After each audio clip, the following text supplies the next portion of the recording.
Get going. Kenny, You're good. You're live.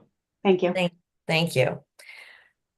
Okay, the September 27, 2024 Oregon State Lottery Commission meeting is now in session.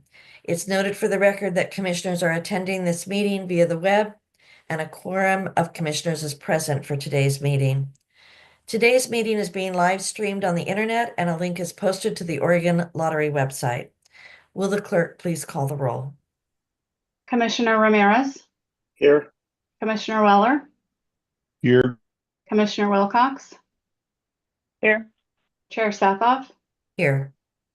Thank you. Will the clerk please inform the commission of who else is in the meeting? yes, we have Nate Carter from DOJ attending this morning. Great, thank you. Members of the public have the opportunity to provide written public comment to the commission for this meeting. Can the clerk please confirm that no public comment has been received? That is correct. We did not receive any comment this month. Great. Well, good for us to move on. I'm not sure if that's great. Okay, let's move to the director's report. All right. Thank you. Good morning, Chair Sathoff, commissioners. I'm going to start today with some information about our Regional Teacher of the Year. Last week, lottery staff, who we call ambassadors, made stops across towns in Oregon, from Portland to Madras, surprising 18 exceptional educators who were named Regional Teachers of the Year. Working in partnership with the Oregon Department of Education, we are proud to sponsor the Oregon Teacher of the Year program. Being able to share in the excitement to honor these teachers is also impactful to our staff who enjoy going to these locations and representing the lottery and this program. That allows them to connect directly to our mission while they support education. Next month, we will continue this partnership when the Oregon Teacher of the Year is actually announced. We want to thank all of the lottery ambassadors. This takes all of our staff, a number of staff who travel to the far corners of this state to do this. And so great program. We really appreciate all the support from everyone. Moving on, we had a House Committee on Gambling Regulation, as we previously shared. Legislators from the House Committee on Gambling had formed a work group to actually work on defining casino in statute. For a little background, casinos are prohibited by the Oregon Constitution, but the term is not actually defined. So the lottery uses its casino prohibition rule in combination with other laws and rules to ensure video lottery retailers don't operate as casinos. But the idea is that a consistent definition in state law could apply equally to different types of gambling facilities, such as race tracks that have historic horse racing machines. Matt Shelby represented the lottery on this work group, and after several meetings, the group ultimately decided to change course. So the work group has not drafted a bill to define casino at this time. We will keep you informed and updated as if any other legislation or any other work groups are formed to talk about this, but at this time that does not seem to be carrying forward. Additionally, the House Committee on Gambling Regulation was not reappointed during the interim. It's likely that a new committee, the House Committee on Commerce and Consumer Protection, will be the new committee handling gambling-related legislation in the 2025 session, which begins next February. But we will keep you updated on what those changes look like. Moving on to sales update. Year over year, overall product sales are trending down slightly by 3.7%. This continues to relate to the variations in jackpot sales. An 800 million Mega Millions jackpot in September was dwarfed by the 1.5 billion jackpot in August 23, which is why Mega Millions is down 31.8% year over year. Powerball is seeing the same effect. It's down by 66.6% year over year. And again, this is just tied to those jackpot numbers. Scratch-its remain strong and are up 5%. Year to date, the $20 price point on our Scratch-it is up 2.4 million compared to last year. So sales on that are going really well. Video lottery is trending up by 1.5%. This is a change from last month when we saw a small downturn. Sports betting continues its positive trend with turnover up nearly 29% from last year. So sports again is doing really well for us. Moving on to some winner stories. Stephen H. from Salem is a first-time winner who decided to play Big City 5 video lottery. While out with his wife having dinner at Los Arcos Mexican Grill, he hit a jackpot of $19,500.10. Stephen and his wife are going on a trip to Italy this month and will be using the prize to have a carefree time while traveling abroad. Kimberly H. from Springfield won a $16,430.20 jackpot playing Big City 5 Diamonds at Patty's Cafe. She said the winnings will go towards a weekend camping trip at Thai campgrounds. Annabelle R. of Waldport is a $50,000 second chance winner. Annabelle buys her scratchets at the Newport liquor store. She took a picture with our staff and was super excited to share the news of her win with her friends. In some commissioner news, earlier this week, the Senate confirmed the appointment of Representative Charlie Conrad as a new member of the Lottery Commission.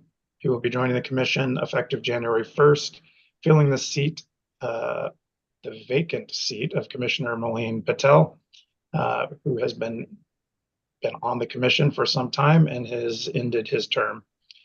Representative Conrad will be joining the commission soon, and we look forward to him being part of this group. Before I wrap up, I would like to take a moment to thank Commissioner Patel for his service to the lottery. Malene served on the Lottery Commission for 2 terms, from September of 2016 to September of 24.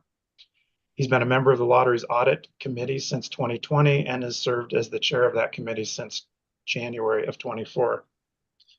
Robert Martinez, the internal audits manager, shared that Malene was very instrumental in making sure that the internal audit always was adequately resourced to do our job and provide positive feedback and encouragement to both our internal audit recommendations as well as the management's ongoing actions to address open audit recommendations. Malene was a big supporter of the lottery's enterprise risk management program and finding ways to continually improve upon that. Our department was also very appreciative of Malene's willingness to step up and chair the audit committee without any issues or concerns. During Malene's tenure, over $6.163 billion will have been transferred to the lottery's beneficiaries. Malene's valuable insights, suggestions, and guidance have been instrumental in driving the lottery's success. We are grateful for his leadership, the positive impact that he has had as he's been a member of the commission, and we wish him luck in wherever he goes next. But personally, I just would want to say that, Malene was a great advisor to me as I've been in this role. Obviously, we chat often, and he was always very strategic and always very helpful for me as we dealt with problems, and I just really appreciate his insights as a member of the commission. And with that, that concludes my director's report for this month. Back to you, Chair Sathoff. Thank you. In keeping with this theme for a moment, I also wanted to share my thanks to Malene, and both on behalf of the commission as well as myself. Just a couple of highlights. During the time of Malene's service, we did a complete refresh and replacement of the lottery video terminals.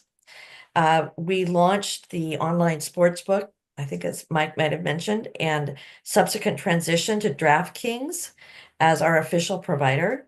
The matrix and price changes to our national jackpot games, leading to the introduction of the $1 billion jackpots, including a $1 billion jackpot that was won in Oregon. He's been part of that. The introduction of game enhancements such as the $5 maximum wager video lottery games Bullseye for Keno, and the introduction of the first $20 crossword scratch it. He also was here and present, working through navigating through the retailer closures and economic downturn that was sparked by the COVID pandemic. So there was a lot that went on during the term that Malene was with us. And I just wanted to give my own personal voice. Malene has been a consistent and clear and loud voice for best and sound financial practices, financial and accounting practices. And so many times I think we get lost in a lot of things. It's just the nature of this entity and what we have to talk about. But Malene was very consistent in his voice. And I too appreciated that. Sometimes he would bring me full circle around and I'd realize he just identified what we should be focused on and what was most important to us. So I'm going to miss Malene and wish him the best of luck in his next endeavors. Before we move on, are there any questions or comments by the commission for Director Wells? Okay, hearing none, let's move to the next item on our agenda, the appointment and compensation for the Assistant Director of Business Services. And I'll turn that over to Mike. Thank you, Chair. As you know, we've been seeking to fill the role of Assistant Director of Business Services. After a little bit of realignment in the organization, this was a vacant seat that we've been recruiting for. Following a long search process, I'm excited to recommend Tiffany Corbett for this position. Tiffany's experience aligns well with the needs of this organization, the needs of this position, and I believe she'll be an amazing addition to our executive leadership team. In your packet, you have a memo that outlines her background more in depth and her experience, and I would request your approval in her appointment and the recommended salary that was presented. Excuse me, any questions or comments from the commission?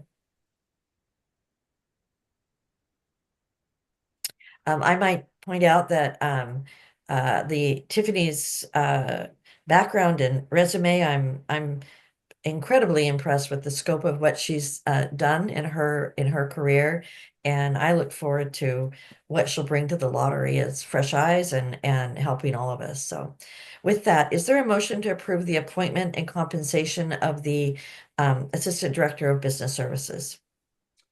I move that the Oregon State Lottery Commission approve the director's recommendation to appoint Tiffany Corbett as the Assistant Director of Business Services with the associated salary as presented today, effective September 30th, 2024. Do I have a second? Second. Will the clerk please call the roll? Commissioner Ramirez, Aye. Commissioner Weller, Aye. Commissioner Wilcox, Aye. Chair Sathoff. Aye. For the record, the motion is passed. Thank you. And with that, let's move to the minutes of the August 30 meeting. The minutes of the previous commission meeting have been circulated to the commission in advance of today's meeting. If there are no changes to the minutes, is there a motion to approve? I move that the minutes of the Oregon State Lottery Commission meeting held on August 30th, 2024 be approved as final as presented today. Do I have a second?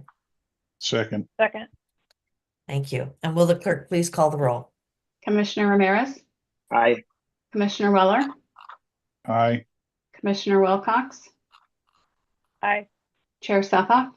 Aye. For the record, the motion is passed. Thank you, everybody. And now let's move to the alternative disclosure requests, particularly the Kroger Company. Yeah, Mike, I thank think you. this is you. Yep, it is me. In your meeting materials, you have a memo regarding the alternative disclosure request for the Kroger Company. The memo provides additional specifics. However, as a quick reminder, the alternative disclosure process was adopted in 2015 to reduce the personal disclosure requirements for qualifying companies. To qualify for an alternative disclosure, the applicant must be a public company or multi-state chain retailer with at least 30 retail locations, 10 million in gross sales, and over 300 employees, or an entity owned by a federally recognized tribe. Again, to date, the commission has approved the use of the alternative disclosure process for 12 separate entities. I have reviewed the specifics of the Kroger Company and find it does meet OAR requirements. And with that, I would recommend we utilize the alternative disclosure process for the Kroger Company, and I'm seeking your approval to do so. Any questions or comments from the commission? I appreciated the list, by the way. I had forgotten those that we have done, but it also helps, I think, us see the consistency in how we're applying the rule and you're applying the delegation to you. So thank you. Is there a motion to approve the alternative disclosure process request? I move that the Oregon State Lottery Commission approve the alternative disclosures process, waiving the personal disclosure requirements for the Kroger Company as presented today. Do I have a second? Second. And will the clerk call the roll? Commissioner Ramirez, Aye. Commissioner Weller, Aye. Commissioner Wilcox, Aye. Chair Sathoff. Aye. For the record, the motion is passed. Before we adjourn, are there any other communications or other business? In particular, I'm assuming maybe the audit committee has a report for us? That's a distinct possibility. I was a little late there this morning, but the Lottery Audit Committee meeting was held this morning prior to the commission meeting. The audit committee was briefed on the results of 3 audit engagements. First engagement was the Intelligen user access review, objective being to determine whether the lottery has adequate controls in place to ensure that lottery and IGT employees are being granted Intelligen user access based on the minimum levels necessary for users to perform their job duties. B, all IGT personnel with lottery Intelligen user access have a completed lottery background investigation. And C, user access is deleted or disabled for lottery and IGT employees that separate employment or transfer to a different position that no longer requires Intelligen access. Overall, the audit team found that the lottery can improve upon its existing practices for managing and overseeing Intelligen user access for both lottery and IGT employees to ensure that only appropriate and accurate access is being granted and that vendor background clearance has been processed for IGT vendor employees accessing the system. 2 audit recommendations were made and management agreed with the recommendations, provided management responses to adequately address each. The second engagement that the audit committee was briefed on was the procurement planning and contract development engagement. The objective was to determine whether opportunities exist to improve upon the efficiency and effectiveness of the lottery's procurement planning and contract development process and procedures. This included a review of roles and responsibilities of key personnel involved in the planning and development of contracts, timeline management, uniformity and consistency of contract terms and conditions. In addition, this engagement assessed how the lottery's procurement planning and contracting efforts consider businesses certified by the Certification Office for Business Inclusion and Diversity. Overall, the audit team concluded that opportunities exist for the lottery to improve upon the efficiency and effectiveness of its existing procurement planning and contract development practices to ensure that the lottery is accurately tracking and retaining records related to all procurement and contracting activities. Contract administrators are receiving required training, roles and responsibilities are clear, and contract terms and conditions accurately reflect the lottery's current operating and security environment.